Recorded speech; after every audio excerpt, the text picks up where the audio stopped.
Assalamualaikum warahmatullahi wabarakatuh. Saya Sel Erinda Pratama.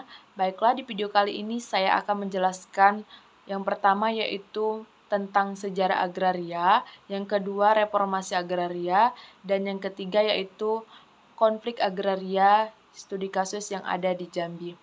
Baiklah, langsung saja tanpa berlama-lama. Di sini saya akan menjelaskan yang pertama yaitu sejarah agraria. Sejarah agraria di Indonesia mencerminkan hubungan kompleks antara manusia, tanah, dan sistem hukum yang berkembang seiring waktu. Dalam konteks Indonesia, sejarah agraria dimulai pada masa kolonial, di mana sistem agraria yang diterapkan sangat berorientasi pada kepentingan penjajah Belanda.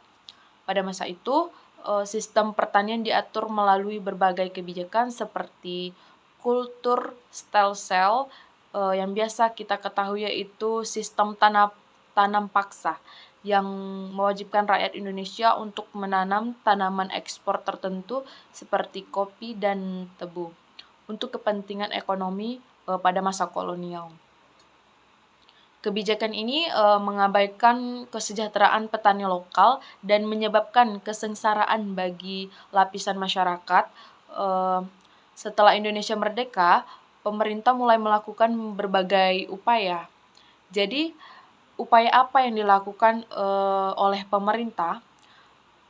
Pemerintah mulai melakukan berbagai upaya untuk mereformasikan sistem agraria agar lebih adil dan mensejahterakan rakyat. Salah satunya langkah penting adalah disahkannya Undang-Undang Pokok Agraria atau yang biasa disebut UUPA pada tahun 1960 yang menjadi dasar hukum bagi sistem agraria di Indonesia. UUPA ini bertujuan untuk mengatur hubungan antara negara, masyarakat, dan individu terkait hak atas tanah serta pembagian hasil pertanian yang lebih merata. Salah satu konsep utama yang diusung oleh UUPA adalah prinsip-prinsip agraria nasional yang dimana sangat mengedepankan bahwa seluruh tanah di Indonesia adalah milik negara dan dikuasai untuk sebesar-besarnya kemakmuran rakyat. Konsep dasar yang terkait dengan sistem agraria di Indonesia mencakup beberapa aspek penting. Yang pertama, hak atas tanah yang diatur dalam berbagai bentuk seperti hak milik, hak sewa, dan hak pakai yang memiliki tujuan untuk mengatur sistem yang mengatur siapa yang dapat menguasai dan memanfaatkan tanah. Yang kedua yaitu penggunaan tanah yang harus sesuai dengan peruntukannya, baik untuk pertanian maupun perkebunan dan atau pembangunan. Dan yang ketiga ada reformasi agraria yang merupakan upaya untuk membagi atau mengalokasikan tanah agar tidak terpusat pada sekelompok orang atau perusahaan besar, melainkan tersebar dan dapat memberikan keuntungan kepada masyarakat luas. Dan yang keempat adalah kebijakan agraria yang harus mendukung keberlanjutan pembangunan dan kesejahteraan sosial melalui program-program seperti program reformasi agraria, pembagian sertifikat tanah, serta pemanfaatan tanah secara optimal dan berkelanjutan.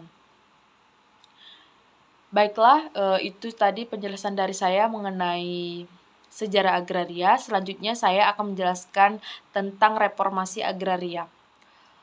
Reformasi agraria sendiri merupakan proses pembaruan sistem kepemilikan dan penguasaan tanah untuk menciptakan keadilan sosial dalam distribusi sumber daya alam, terutama tanah, yang dimana kita tahu tanah merupakan sumber kehidupan bagi sebagian besar masyarakat. Di banyak negara berkembang, termasuk kita negara Indonesia, ketimpangan dalam penguasaan tanah menjadi masalah yang mendalam yang menyebabkan ketidakadilan ekonomi dan sosial.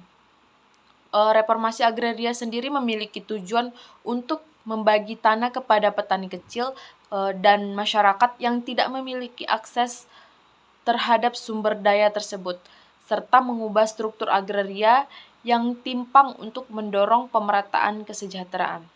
Selanjutnya, kenapa reformasi agraria itu dikatakan sangatlah penting? Pentingnya reformasi agraria terletak pada kemampuannya untuk mengurangi kesenjangan sosial dan ekonomi. Tanah adalah sumber utama penghidupan di daerah pedesaan, dan ketimpangan kepemilikan tanah seringkali menyebabkan petani kecil terjerat dalam kemiskinan dan ketidakberdayaan. Dengan retribusi tanah yang adil, petani akan memiliki akses yang lebih baik untuk bertani, meningkatkan produksi pangan, serta meningkatkan pendapatan mereka. Selain itu, reformasi agraria juga mendukung pembangunan ekonomi yang lebih merata dengan memberdayakan masyarakat miskin untuk turut serta dalam proses produksi dan distribusi kekayaan. Di Indonesia, reformasi agraria telah menjadi salah satu isu penting sejak zaman kemerdekaan. Meskipun implementasinya tidak selalu berjalan mulus, salah satu contoh yang signifikan adalah program reformasi agraria yang diluncurkan pada era Orde Baru pada tahun 1970-an melalui PTSL atau Program Tanda Daftar Sertifikat Tanah. Meskipun program ini bertujuan untuk mengurangi ketimpangan, banyak di antaranya yang tidak berhasil secara maksimal karena terbatasnya anggaran dan masalah dalam pelaksanaannya. Salah satu contoh yang lebih terkini adalah program reformasi agraria yang digagas oleh Presiden Joko Widodo melalui Perpres nomor 86 tahun 2018. Program ini bertujuan untuk menyelesaikan masalah konflik agraria, distribusi tanah yang tidak merata, serta memberikan sertifikat kepada masyarakat yang selama ini tidak memiliki hak atas tanah. Baiklah, itu tadi penjelasan kenapa reformasi agraria itu sangat penting, dan selanjutnya saya akan menjelaskan dampak dari reformasi agraria ini. Dampak positif dari reformasi agraria bagi masyarakat bisa kita lihat dari peningkatan kesejahteraan petani yang memiliki hak atas tanah yang lebih jelas dan aman. Dengan adanya kepastian hukum mengenai tanah, mereka dapat dipastikan lebih bebas dalam mengelola dan mengembangkan usaha pertanian mereka. Selain itu, masyarakat juga memperoleh akses lebih besar terhadap kredit dan program bantuan yang dapat mendukung usaha pertanian serta mengurangi potensi konflik agraria yang sering terjadi akibat perebutan tanah. Namun perlu kita ketahui, reformasi agraria ini juga menghadapi berbagai tantangan dalam implementasinya. Masalah seperti konflik tanah antara masyarakat dengan perusahaan besar, ketidakjelasan batas-batas tanah, serta birokrasi yang rumit seringkali menghambat keberhasilan reformasi agraria. Meskipun demikian, jika dilaksanakan dengan baik, reformasi agraria dapat menjadi kunci untuk menciptakan masyarakat yang lebih adil, sejahtera, serta mempercepatkan pembangunan ekonomi yang inklusif di Indonesia. Baiklah, itu tadi penjelasan singkat dari saya mengenai reformasi agraria. Selanjutnya saya akan menjelaskan konflik agraria yang studi kasusnya yang ada di Jambi. Konflik agraria di Jambi merupakan salah satu permasalahan yang cukup kompleks, mengingat provinsi ini memiliki potensi sumber daya alam yang sangat besar dan sangat banyak, terutama dalam sektor perkebunan dan pertanian. Konflik ini umumnya melibatkan berbagai pihak seperti masyarakat, adat, petani, perusahaan perkebunan, dan pemerintah daerah. Berbagai kasus agraria yang terjadi di Jambi menunjukkan ketidakseimbangan dalam pengelolaan tanah dan sumber daya alam, serta kurangnya perhatian terhadap hak-hak masyarakat yang berada di atas tanah yang menjadi sengketa. Di sini saya mengambil salah satu konflik yang ada di Jambi, yaitu Contoh nyata dari konflik agraria yang terjadi di Jambi adalah perselisihan antara masyarakat adat dengan perusahaan perkebunan sawit yang menguasai lahan mereka. Di wilayah Tebo, misalnya masyarakat adat yang sudah lama tinggal di sana merasa bahwa hak-hak mereka atas tanah ulayat diabaikan oleh perusahaan yang telah mendapatkan izin usaha perkebunan dari pemerintah. Tanah yang selama ini mereka kelola secara umum turun-temurun untuk bercocok tanam dan kebutuhan hidup sehari-hari kini diklaim sebagai lahan yang dikelola oleh perusahaan. Konflik ini seringkali dipicu oleh pemberian izin yang tidak melibatkan konsultasi dengan masyarakat lokal atau pengakuan terhadap hak ulayat mereka.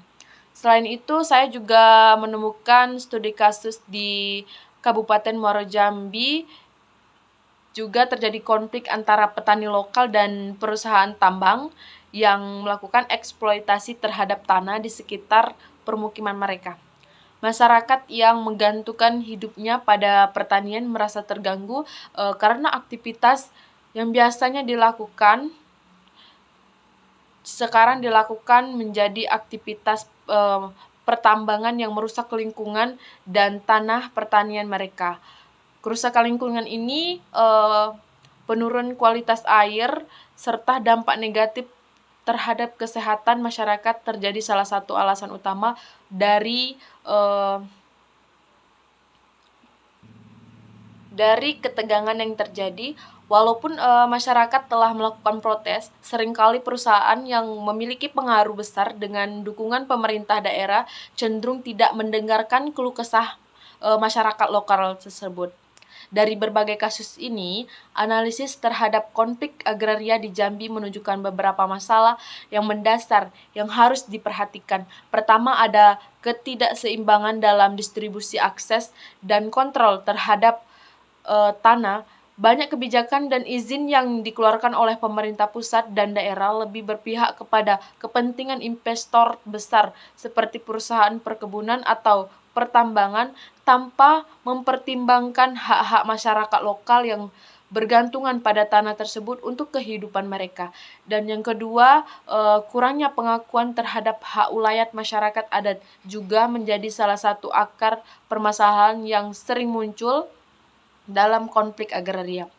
Masyarakat adat seringkali tidak memiliki surat bukti kepemilikan tanah yang sah menurut hukum agraria, meskipun secara budaya mereka sudah lama mengelola tanah tersebut. Menunjukkan bahwa konflik agraria di Jambi tidak hanya berkaitan dengan masalah hak atas tanah, tetapi juga dengan masalah sosial ekonomi yang lebih luas, seperti kemiskinan, ketimpangan ekonomi, dan lemahnya sistem peradilan agraria. Banyak petani atau masyarakat adat yang tidak memiliki akses yang memadai untuk membela hak-haknya di pengadilan. Selain itu, pengaruh politik lokal dan nasional seringkali memburuk situasi, di mana keputusan-keputusan yang diambil sering lebih mengutamakan kepentingan perusahaan besar daripada kesejahteraan masyarakat. Jadi untuk penyelesaian konflik agraria ini sangat memerlukan pendekatan yang holistik, mulai dari pemberian pengakuan terhadap hak ulayat masyarakat adat, reformasi kebijakan pertahanan yang lebih adil, serta pemantauan yang lebih ketat terhadap pelaksanaan izin usaha. Pihak-pihak terkait seperti pemerintah, perusahaan, dan masyarakat perlu terlibat dalam dialog yang konstruktif untuk mencapai solusi yang baik bagi semua pihak. Selain itu, penguatan kapasitas masyarakat dalam memahami dan memperjuangkan hak-haknya di bidang pertanahan juga sangat penting agar konflik serupa tidak terulang di masa depan. Mungkin itu saja yang bisa dapat saya jelaskan. Saya akhiri. Wassalamualaikum warahmatullahi wabarakatuh.